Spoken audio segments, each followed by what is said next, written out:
मैं जैसे ही dance club के अंदर गया, मेरी नज़र वहाँ नाचती हुई खूबसूरत लड़कियों को ताड़ने लगी। मैं बार काउंटर पर पहुँचा और अपने लिए एक ड्रिंक का ऑर्डर दिया और म्यूजिक के साथ अपनी गर्दन को हिलाने लगा। लेकिन मेरी नज़रें अभी भी वहाँ पर किसी खूबसूरत लड़की को तलाश रही थी जिसके साथ मैं डांस कर सकूं।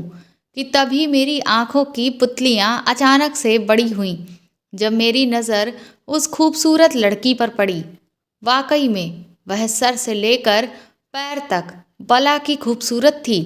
ऐसा लगता था कि जैसे उसके बदन के हर अंग को भगवान ने बड़ी फुर्सत से तराशा हो। दिखने में भी बहुत अमीर परिवार की लग रही थी। मैंने तुरंत ही अपनी ड्रिंक को ख़त्म किया और इससे पहले कि कोई और आकर उस खूबसूरत बला पर अपना कब्जा जमाए, मैंने अपना जल्दी से ड्रिंक ख़त्म किया और लपक कर उस खूबसूरत लड़की के पास पहुंचा। उसके पास पहुंचकर मैंने डांस करना शुरू कर दिया और डांस करते करते उसे देखकर हल्की सी स्माइल पास की। लेकिन उसने तो मुझे पूरी तरह से इग्नोर कर दिया। ये देखकर मुझे बड़ी हैरानी हुई कि किसी लड़की ने मुझे इग्नोर कर दिया, क्योंकि आज तक ऐसा हुआ नहीं था। उसके इस तरह से मुझे इग्नोर करने से मुझे बहुत धक्का लगा। मैंने भी सोच लिया कि इसे तो मैं अपना दीवाना बनाकर ही रहूँगा।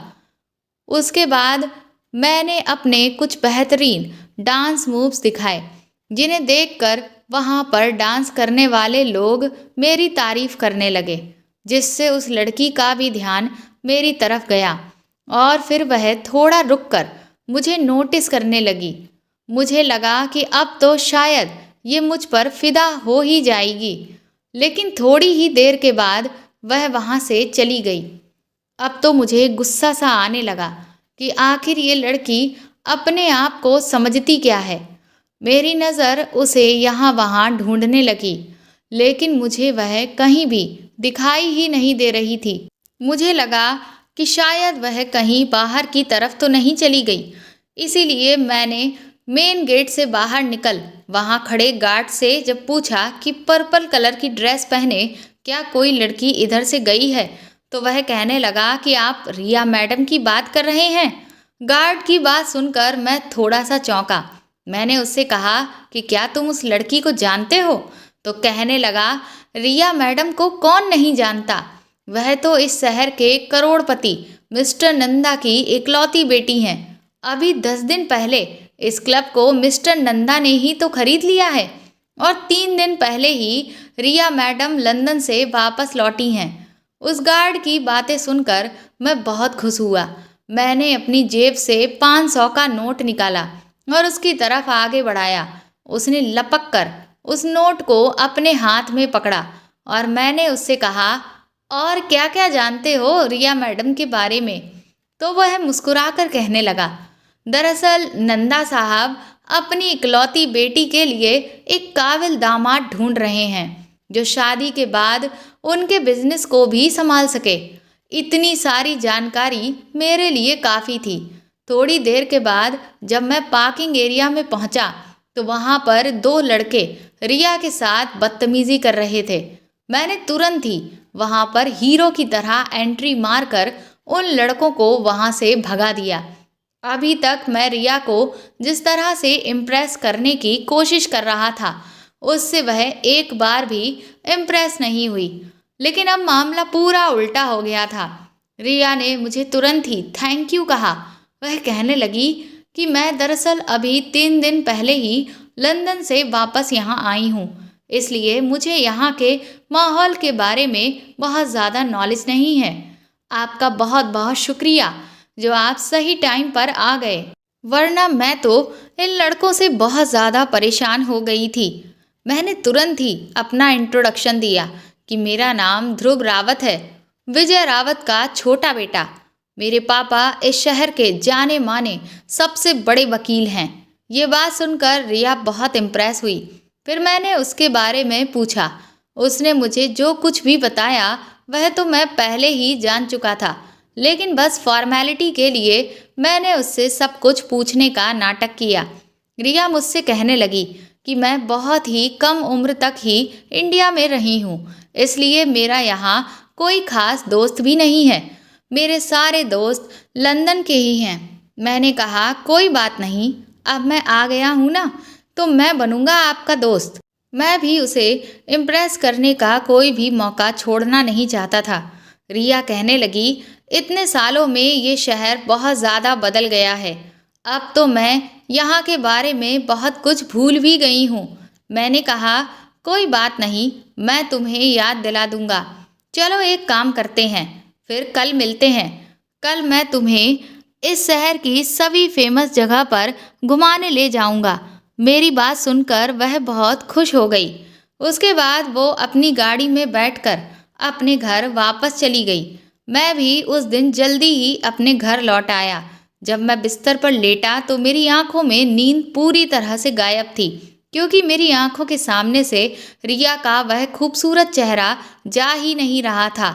इतनी खूबसूरत लड़की मैंने अपनी पूरी जिंदगी में आज तक नहीं देखी और मेरा दिल उसे पाने के लिए बेताब हो रहा था।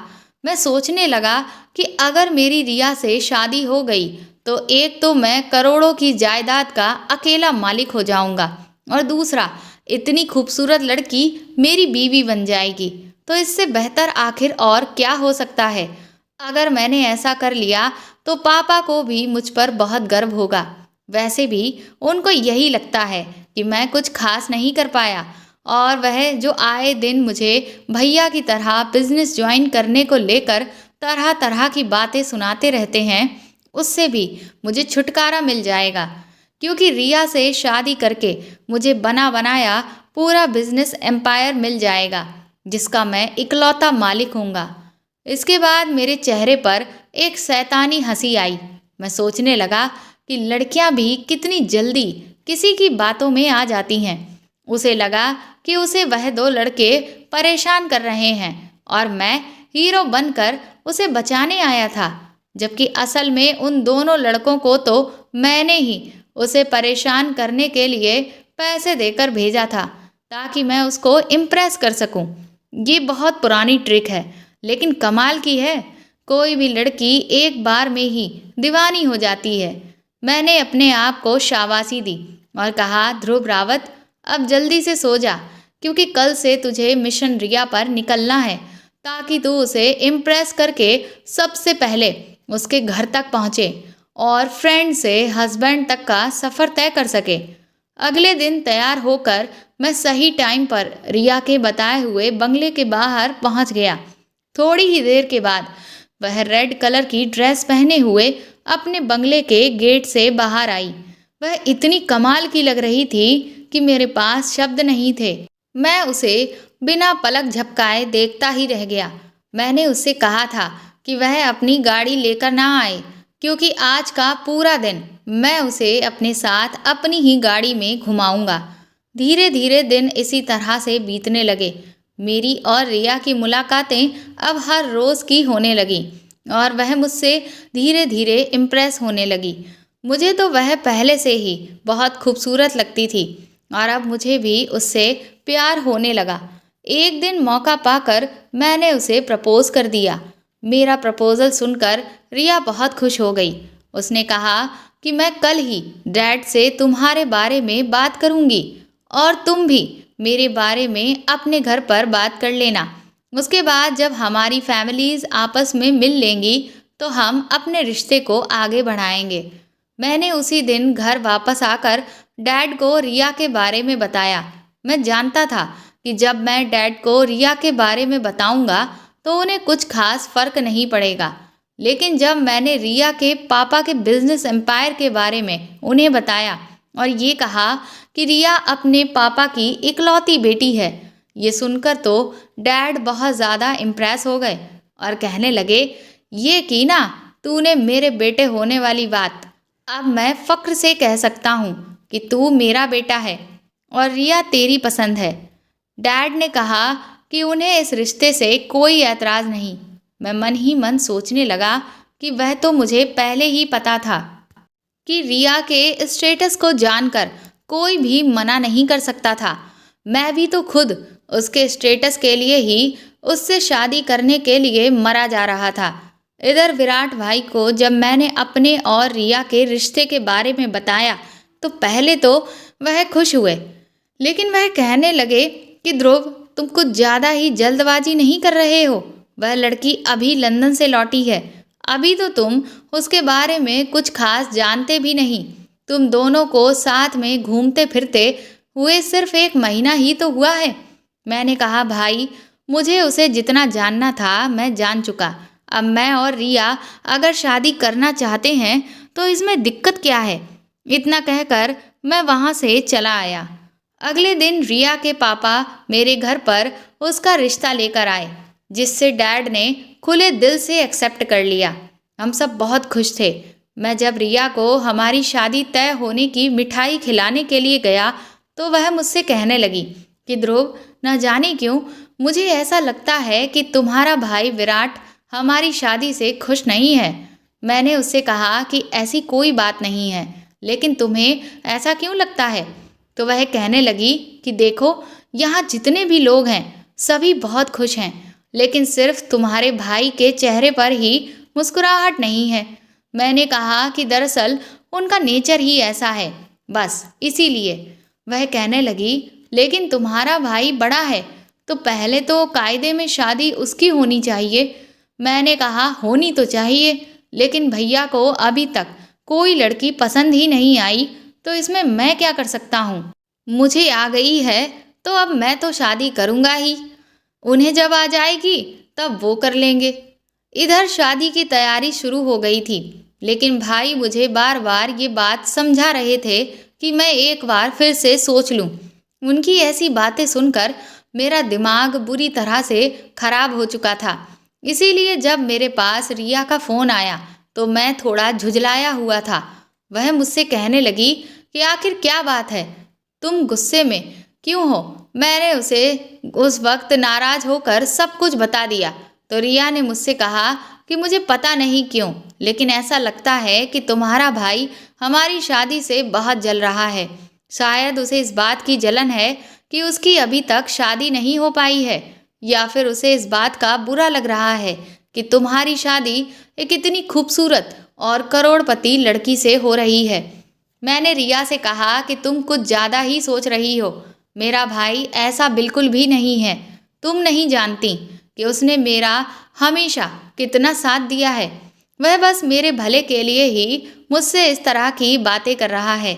मैं खुद भी जानता था कि मेरा भाई हमेशा मेरा भला चाहता है, लेकिन वह बार बार जब मुझे एक ही बात कहकर रह गया था तो उससे मुझे थोड़ी चिड़चिड़ाहट हो रही थी, बस और कुछ नहीं।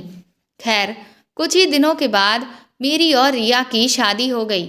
उसके बाद मैं और रिया स्विट्जरलैंड हनीमून के लिए गए। सब कुछ बहुत अच्छा चल रहा था। हनीमून से लौटने के बाद रिया के डैड ने मुझे अपने बिजनेस में 50% का पार्टनर बना दिया और मैंने उनका बिजनेस भी संभालना शुरू कर दिया। इधर रिया ने कहा कि वह मेरे डैड के बिजनेस को ज्वाइन करना चाहती है क्योंकि उसे कुछ नया सीखना है। अपने डैड के बिजनेस में उसे कुछ खास इंटरेस्ट नहीं है। मैंने उससे कहा कि अब तुम इस घर की बहू हो तो तुम जो चाहे वह करो। वैसे भी मुझे रिया के ऑफिस जाने से कोई प्रॉब्लम नहीं थी। ये तो अच्छा ही था कि वह भी मेरे डैड के बिजनेस को ज्वाइन करे, क्योंकि अगर वह ऐसा करती तो उसके डैड से हमें ज़रूरत पड़ने पर फाइनेंशियली हेल्प भी मिलती रहती, क्योंकि उनकी बेटी हमारे ही बिजनेस से जुड़ी हुई है। कुछ दिनों बाद जब मैं एक बिजनेस ट्रिप से वापस लौट कर आया तो रिया मुझसे कहने लगी कि ध्रुव, मुझे पता नहीं क्यों लेकिन ऐसा लगता है कि जैसे इस घर में कोई है जो मुझ पर नज़र रखता है। मैंने उससे कहा कि तुम्हें ऐसा क्यों लग रहा है? वह कहने लगी कि दरअसल मैं जब भी बाथरूम में नहाने के लिए जाती हूँ तो मुझे कई बार ऐसा लगा कि जैसे कि बाथरूम की खिड़की से कोई मुझे झांक कर देख रहा है, या फिर जब मैं रात को अपने कमरे में अकेले सोती हूँ तो मुझे खिड़की के बाहर किसी का साया नज़र आता है। मैंने उससे कहा कि तुम शायद अकेलेपन की वजह से डर रही हो। ऐसा कुछ भी नहीं है, तुम इस वक्त ज़्यादा काम कर रही हो उसके स्ट्रेस की वजह से तुम्हें ऐसा लग रहा है। मैंने उस वक्त उसे तो समझा दिया था, लेकिन न जाने क्यों पर मुझे ऐसा लगा कि कहीं रिया का वहम सच तो नहीं। इसके 2 दिन बाद ही मुझे एक मीटिंग के लिए दूसरे शहर जाना पड़ा, लेकिन अचानक ही वह मीटिंग कैंसिल हो जाने के कारण मुझे आधे रास्ते से ही वापस लौटना पड़ा। लौटते लौटते मुझे काफ़ी रात हो गई थी। मुझे लगा कि घर पर सब सो गए होंगे, इसलिए मैंने किसी को भी फ़ोन करके अपने आने की खबर नहीं दी। जब मैं रात को घर में एंटर हुआ तो मुझे एक साया बालकनी की तरफ जाता हुआ दिखाई दिया। ये देखकर मैं बुरी तरह से घबरा गया कि कहीं ऐसा तो नहीं कि घर में कोई चोर घुस आया हो। मुझे गार्ड्स पर भी गुस्सा आने लगा कि ये इतने आलसी होते हैं कि अपना कोई काम ठीक से नहीं करते। मैं तुरंत ही बालकनी की तरफ दबे पांव जाने लगा तो वहां पहुंचकर मैंने सामने जिसे देखा, मेरे होश ही उड़ गए। वह साया किसी और का नहीं, मेरे बड़े भाई विराट का था। भैया मेरे कमरे की खिड़की से अंदर झांकने की कोशिश कर रहे थे। अब मुझे रिया की वो बात याद आई जब वह मुझसे कह रही थी कि उसे ऐसा लगता है कि शायद कोई उस पर हर वक्त नज़र रखता है। इसका मतलब मेरा शक बिल्कुल सही था कि रिया सच कह रही थी। ये उसका कोई वहम नहीं था। मुझे भाई पर उस वक्त बहुत तेज गुस्सा आया कि वह मेरी बीवी पर अपनी गंदी नज़र रख रहा है, लेकिन मैं उससे कुछ भी नहीं कह सका। मैं चुपचाप अपने कमरे में आकर लेट गया। रिया उस वक्त गहरी नींद में सो रही थी। इधर गुस्से के कारण मेरा सर फटा जा रहा था। मैं सोचने लगा, भाई तो पहले से ही मेरी शादी से खुश नहीं था। फिर मुझे लगा कि कहीं सच में ऐसा तो नहीं कि भाई को इस बात से जलन हो कि मेरी शादी इतनी अमीर और खूबसूरत लड़की से हो गई है। लेकिन अगर ऐसा नहीं है तो फिर वह मेरी बीवी पर इस तरह से नज़र क्यों रख रहा है। उस दिन से मैंने विराट भाई पर नज़र रखना शुरू कर दिया और मैंने ये नोटिस किया कि पहले तो वह रिया से बिल्कुल भी बात नहीं करते थे, लेकिन धीरे धीरे वह अब उससे खूब हंसी मजाक करने लगे थे। रिया भी उनसे खूब सारी बातें करती थी, लेकिन ये सब देखकर मुझे बिल्कुल भी अच्छा नहीं लग रहा था। एक दिन तो जब मैं रात को ऑफिस से लौट कर आया तो मैंने देखा कि रिया की आवाज़ विराट भाई के कमरे से आ रही थी। जब मैं अचानक से कमरे में पहुंचा तो देखा कि वह दोनों वहां बैठकर बातें कर रहे थे। रिया को उस वक्त भाई के कमरे में देख मुझे गुस्सा आ गया। मैं तुरंत ही उसे हाथ पकड़कर वहां से अपने कमरे में ले आया तो वह कहने लगी कि तुमने इस तरह का बिहेव क्यों किया। मैंने कहा कि तुम्हें इतनी रात को भाई के कमरे में जाने की ज़रूरत ही क्या थी। तो वह कहने लगी कि दरअसल भैया को ऑफिस के ज़रूरी काम को लेकर मुझसे डिस्कशन करना था, इसलिए उन्होंने ही मुझे अपने कमरे में बुलाया था। अब तुम ही बताओ कि अगर मैं नहीं जाती तो उन्हें बुरा नहीं लगता।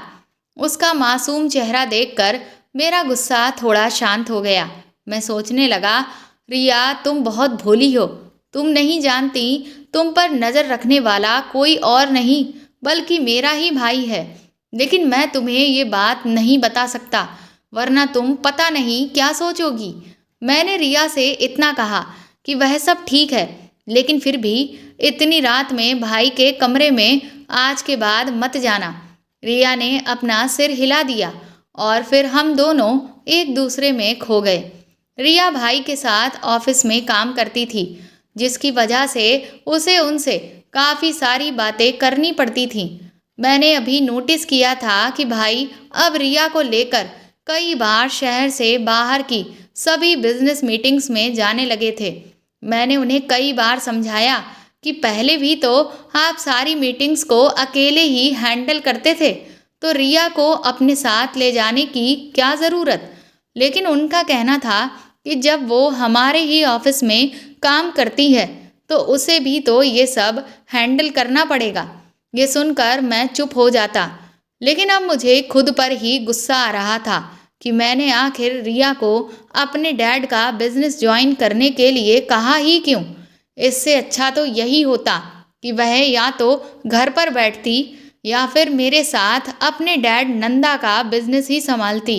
इस बार जब रिया और भाई एक बिजनेस ट्रिप से वापस लौटते तो उड़ती उड़ती खबर मेरे डैड के ऑफिस में काम करने वाले कुछ लोगों के जरिए मुझे पता चली कि लास्ट टाइम जब ये लोग बिजनेस मीटिंग के लिए गए थे तो इन्होंने वहाँ पर मीटिंग के अलावा खूब सारा घूमा फिरा और बहुत मस्ती भी की और साथ ही ये होटल के एक ही रूम में भी रुके थे।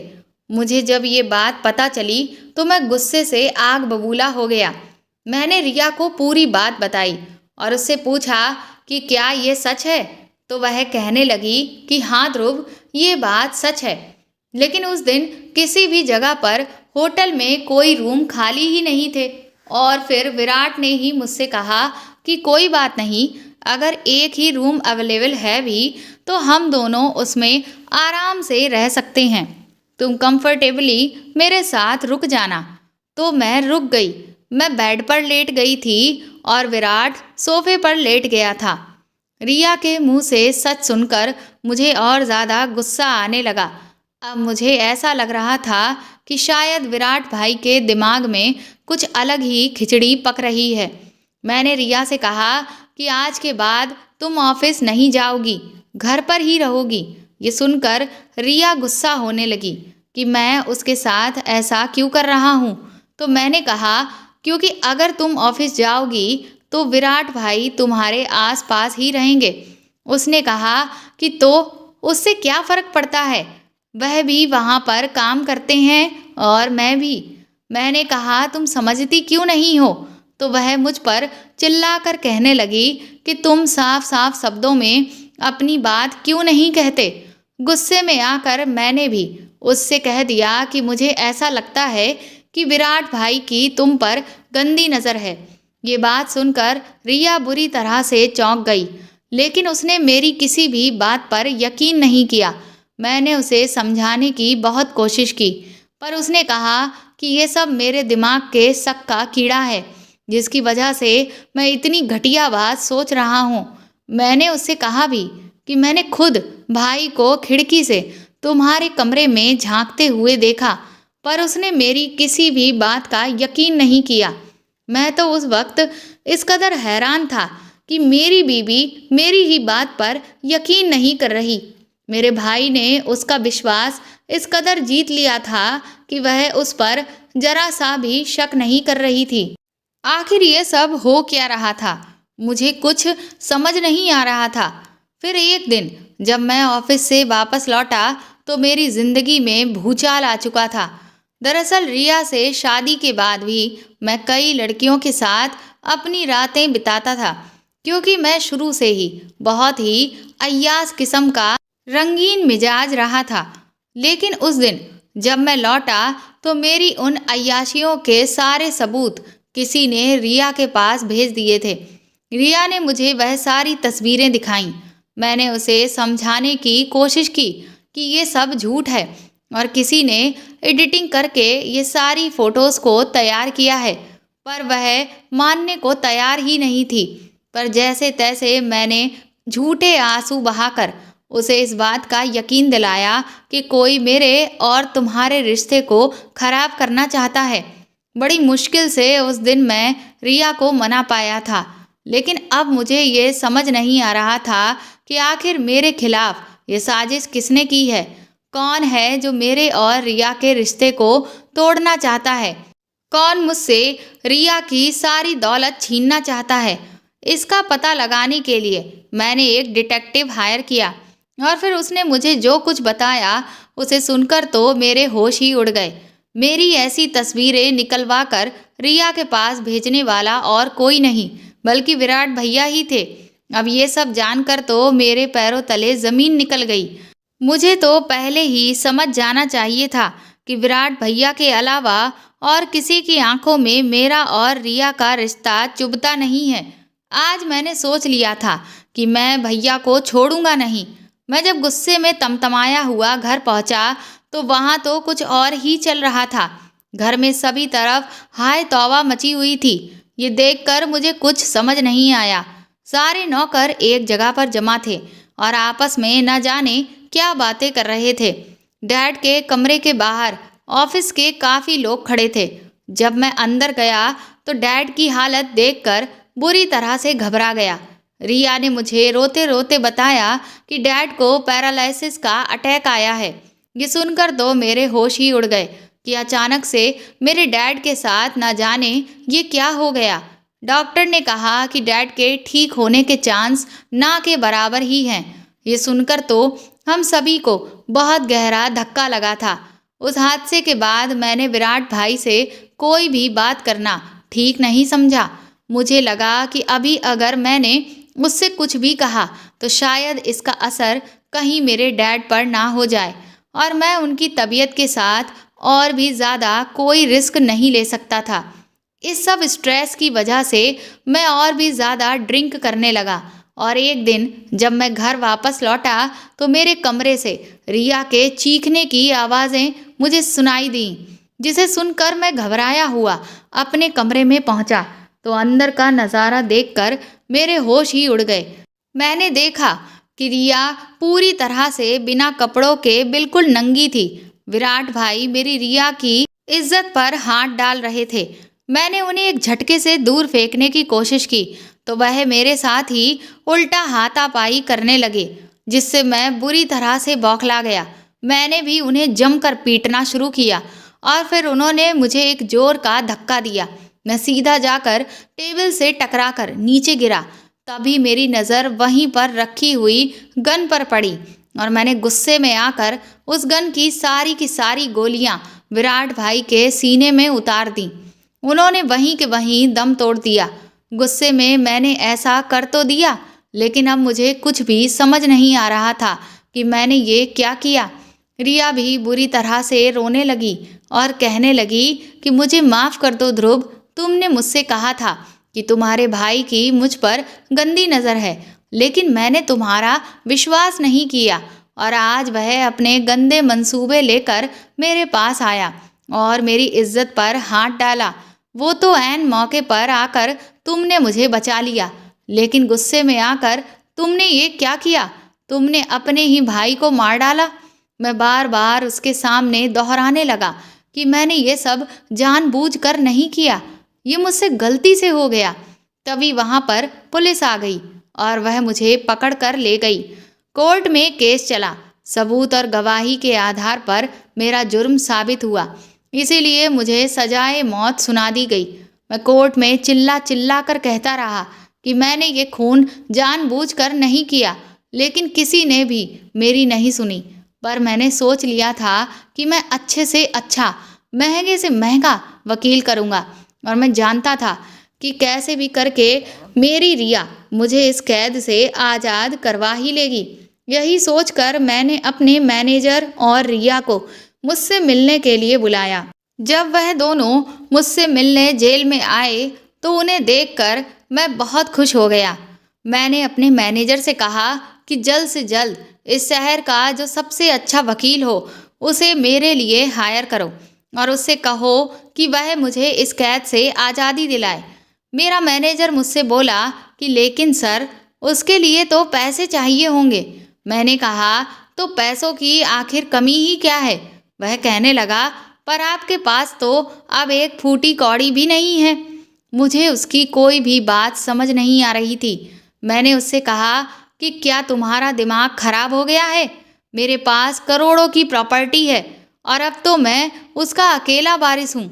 वह मुझसे कहने लगा कि दिमाग तो आपका खराब हो गया है। उस करोड़ों की प्रॉपर्टी के मालिक आप नहीं बल्कि रिया मैडम हैं। ये सुनकर तो मेरे पैरों तले ज़मीन ही निकल गई। मैंने रिया की तरफ हक्की बक्की नज़रों से देखा तो वह अपने चेहरे पर एक शैतानी हंसी हंसते हुए मेरे करीब आई। उसने मैनेजर को इशारा किया कि वह वहाँ से चला जाए। उसके बाद रिया मुझसे कहने लगी, क्यों, चक्कर आ रहा है? कुछ समझ नहीं आ रहा कि ये तुम्हारे साथ क्या हुआ? मुझे वाकई समझ नहीं आ रहा था कि रिया ये कौन सा खेल खेल रही थी। मैंने उससे कहा कि ये सब क्या है रिया? ये मैनेजर यहाँ पर क्या बक रहा था? मेरी करोड़ों की प्रॉपर्टी की मालकिन तुम? रिया ने कहा, अभी तो सिर्फ एक सच तुम्हारे सामने आया है, अभी तो बहुत से सच और सुनने बाकी हैं। मैंने बौखलाई हुई आवाज में रिया से कहा कि पहले तुम मुझे ये बताओ कि क्या सच में तुमने मेरी पूरी प्रॉपर्टी अपने नाम पर करवा ली है? तो वह कहने लगी, हाँ, अब तुम एक कंगाल इंसान हो। तुम्हारी पूरी जायदाद की अब सिर्फ इकलौती मैं मालकिन हूँ। मैंने उसे चिल्ला चिल्ला कर कहा कि तुमने आखिर मेरे साथ ऐसा क्यों किया और डैड कहाँ हैं? तो वह कहने लगी कि तुम्हारा वह कमीना बाप जिस जगह पर होना चाहिए उसी जगह पर है। मैंने उसे उसकी सही जगह पर पहुंचा दिया है। रिया के मुंह से डैड के लिए ऐसे शब्द सुनकर मैंने उसका गला पकड़ने की कोशिश की, लेकिन वह मेरी गिरफ्त में नहीं आ सकी। वह अभी भी जोर जोर से हंस रही थी। कुछ देर तो मैं चिल्लाता रहा, लेकिन फिर अपनी बेबसी से मेरी आंखों में आंसू आने लगे। मैंने उससे कहा कि तुमने मेरे साथ ऐसा क्यों किया? रिया कहने लगी, यही तो मैं भी तुम्हें बताने के लिए यहाँ आई हूँ। इतने बेसब्र क्यों हो रहे हो? उसके बाद उसने कहा कि तुम्हें याद है, आज से 2 साल पहले जब तुम नशे में धुत होकर एक नाइट क्लब से बाहर निकले, तो जिस लड़की पर पहले से ही तुम्हारी गंदी नज़र थी, वह तुम्हें उसकी गाड़ी में जाती हुई दिखाई दी। तुम्हें तो वैसे भी शुरू से जो लड़की पसंद आ जाती थी, वह अपने बिस्तर पर चाहिए होती थी। तुमने सोचा ये भी लड़की वैसी ही होगी और तुम उसके पास अपनी ख्वाहिशों का पुलिंदा लेकर पहुंच गए। लेकिन वह जब तुम्हारे झांसे में नहीं आई, तो तुमने उसके सामने अपनी दौलत की बड़ी बड़ी बातें करना शुरू कर दिया। तुमने सोचा कि शायद वह तुम्हारे पैसों के लालच में आकर तुम्हारे साथ सोने को तैयार हो जाए, लेकिन इस सब के बावजूद भी उसने तुम्हें घास नहीं डाली, जिससे तुम बुरी तरह से चिढ़ गए और उसके साथ जबरदस्ती करने की कोशिश करने लगे। जब तुम उसे अपनी गाड़ी में घसीट कर उसके साथ गलत काम करने की कोशिश कर रहे थे और वह बेचारी तुमसे अपने आप को छुड़ाने के लिए बुरी तरह से छटपटा रही थी, तभी वहां पर मोटरसाइकिल पर एक लड़का आता है और वह तुम्हें उस लड़की के साथ ऐसा करने से रोकता है। लेकिन तुम उस वक्त अपने गुरूर में उसके साथ मारपीट करने पर उतर आते हो। अभी तुम्हारे बीच हाथापाई चल ही रही होती है कि तभी उस लड़के के ऊपर कोई पीछे से गोली चला देता है। उस लड़के पर गोली चलाने वाला और कोई नहीं, तुम्हारा ही बड़ा भाई विराट था। ये देखकर तुम बहुत खुश होते हो कि तुम्हारे बड़े भाई ने तुमसे भिड़ने वाले इंसान को जान से मार दिया। वह लड़की बेचारी बुरी तरह से डरी हुई थी और खुद को बचाने वाले लड़के को बचाने की कोशिश करने लगती है, तो तुम उसके भी सर पर ऐसी चोट देते हो कि वह वहीं बेहोश होकर गिर जाती है। उसके बाद तुम पर इस पूरे हादसे की वजह से केस चलता है, लेकिन तुम्हारा बाप तो इस शहर का सबसे बड़ा वकील होता है, जो तुम्हें बचाने के लिए सामने से उतर आता है। अब अगर तुम्हें सजा हो सकती थी तो सिर्फ और सिर्फ उस लड़की की गवाही की वजह से, इसलिए तुम लोग उस लड़की को और उसके पिता को बुरी तरह से धमकाते हो। वह लोग भले ही पैसे वाले थे, लेकिन तुम्हारी तरह उनका परिवार गुंडों का परिवार नहीं था, वह सीधे साधे लोग थे। इसीलिए तुम्हारी धमकी से वह लोग बुरी तरह से डर जाते हैं और वह लड़की ना चाहते हुए भी तुम्हारे खिलाफ गवाही नहीं देती और तुम आराम से बाइज्जत बरी होकर सीना चौड़ा करके अपने घर वापस आ जाते हो। तुम्हें इस बात का कोई मलाल नहीं होता कि तुमने किसी इंसान की हत्या की, वह इंसान जो किसी का बेटा था और किसी का भाई था। लेकिन वह लड़की इस झूठी गवाही देने के बाद इस सदमे में चली जाती है कि जिस इंसान ने उसकी इज्जत को बचाने के लिए अपनी जान दे दी, उसे इंसाफ दिलाने के लिए वो सच्ची गवाही तक ना दे सकी। इसी गिल्ट की वजह से कुछ ही दिनों के बाद वह लड़की भी सुसाइड कर लेती है। अब आज जब तुम खुद इन सलाखों के पीछे हो और तुम्हें भी मौत की सजा मिली है, तो अब तुम्हें समझ में आ रहा होगा कि दर्द और तकलीफ किसे कहते हैं। मैंने रिया से कहा कि तुमने मुझे ये तो याद दिला दिया कि मैंने क्या किया था, लेकिन तुम कौन हो, पहले तुम मुझे ये बताओ। रिया ने कहा कि वह उसी लड़के की बहन है जिसे मेरे भाई विराट ने गोलियों से भून दिया था। ये सुनकर तो मेरे होश ही उड़ गए। उसके बाद रिया ने कहा कि जब मुझे कानून से इंसाफ नहीं मिला तब मैंने फैसला कर लिया कि मैं अपने भाई के हत्यारों को हर हाल में अपने तरीके से सजा देकर ही रहूंगी। इसीलिए मैंने उस लड़की के पिता से मदद मांगी जिसकी इज्जत पर तुमने हाथ डाला था, और तुम्हारे ही कारण उस लड़की ने भी अपनी जान दे दी थी। उस लड़की के पिता ने मेरा साथ दिया। उन्होंने अपना पैसा और स्टेटस मुझे दिया और मैंने अपना एक नकली पिता तैयार किया और तुम्हारे सामने लंदन से लौटी हुई रिया नंदा बनकर आ गई।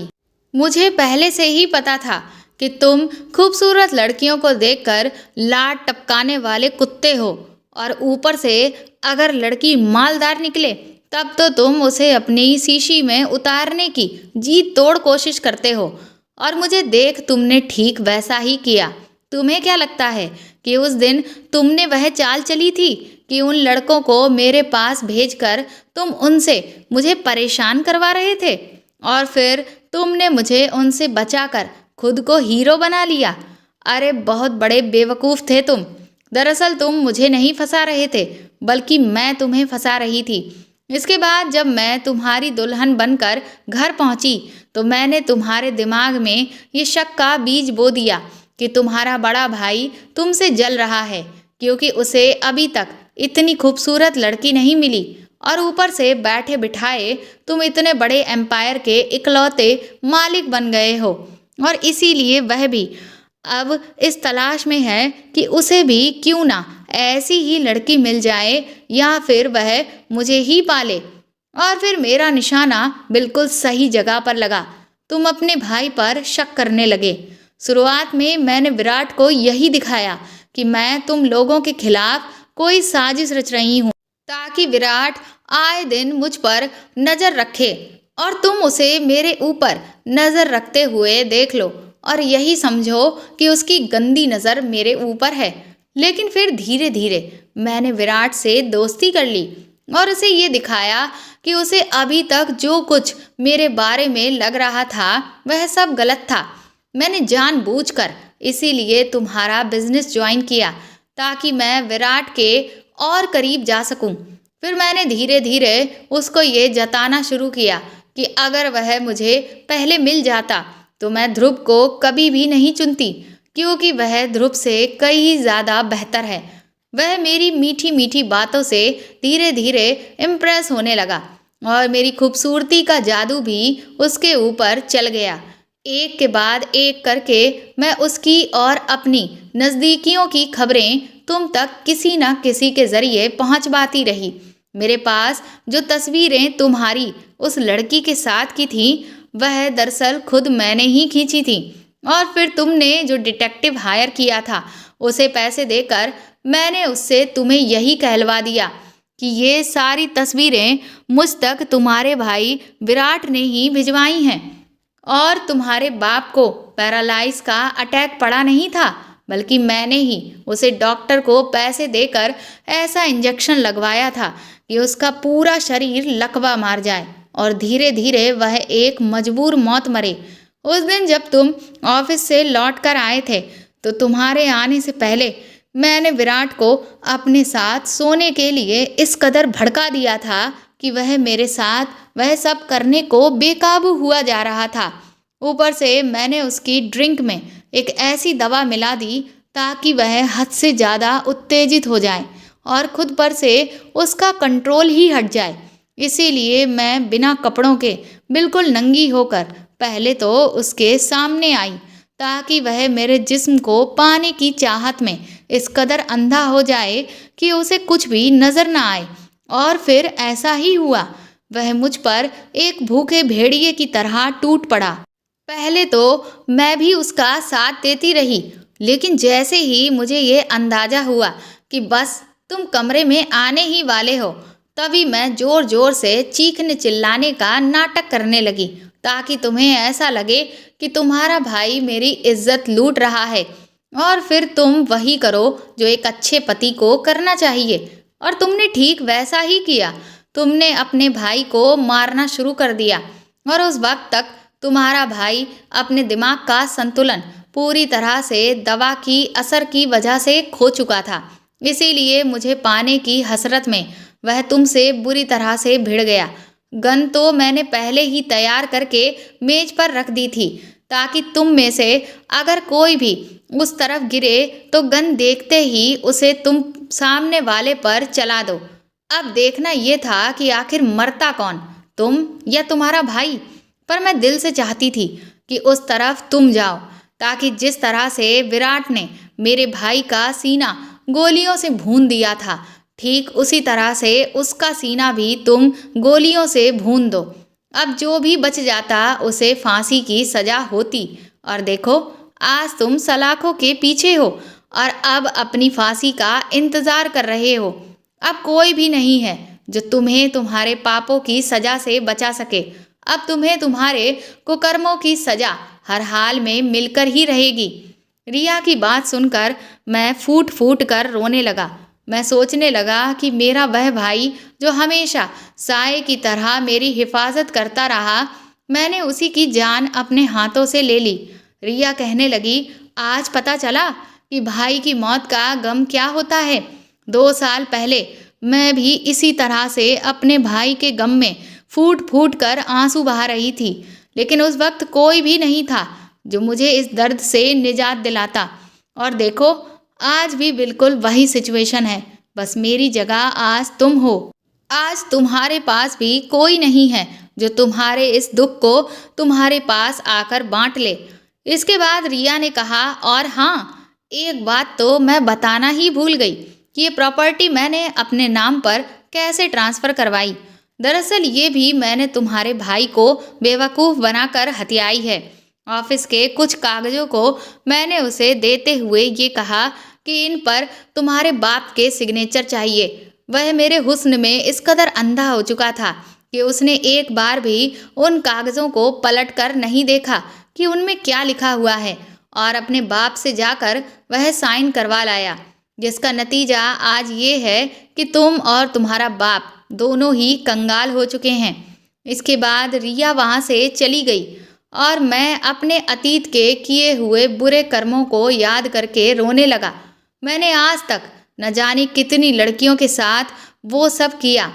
मुझे लगता था कि हमारे पास इतनी पावर है कि कोई हमारा कुछ नहीं बिगाड़ सकता, पर आज एक औरत के चक्कर में पड़कर ही मेरा पूरा परिवार तबाह हो गया था और अपने किए का अंजाम भुगत रहा था। अब मेरी अकड़ भी निकल चुकी थी और मैं अपनी मौत का इंतज़ार कर रहा हूँ। तो दोस्तों, आपको मेरे द्वारा लिखी हुई ये कहानी कैसी लगी, प्लीज़ कमेंट करके ज़रूर बताएं, और प्लीज़ इस कहानी को ज़्यादा से ज़्यादा शेयर और लाइक करें और मेरे चैनल को सपोर्ट करें। आप चाहें तो मुझे सुपर थैंक्स भी दे सकते हैं। साथ ही अगर आप चैनल पर नए हैं तो सब्सक्राइब करके बेल आइकन ज़रूर दबा दें, ताकि आगे भी मैं आपको ऐसी ही अच्छी कहानियाँ सुनाती रहूँ। Thank you.